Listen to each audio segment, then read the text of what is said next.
Today we're going to learn about something that readers do. They think about what's the same. It's like making a connection. For example, you might think about two different animals. We have a deer and a raccoon. When you first look at them, you might think, they're not the same. They're different.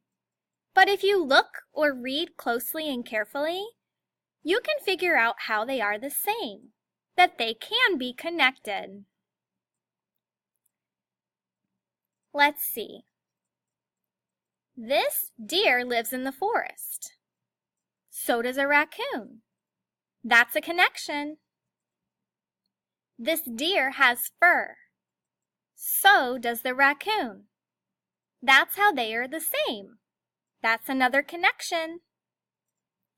A deer has two eyes. So does a raccoon. They are connected that way. They both have two ears. They are both wild animals. And they both like to eat vegetation. That means plants. So a deer and a raccoon may seem very different, but they are connected in lots of ways. Now it's your turn to try. Boys and girls might seem very different at first, but they can be connected. What's the same about these two people? Make a video for your teacher on Seesaw and tell her two ways that boys and girls are connected. How are they the same? You can say something like this.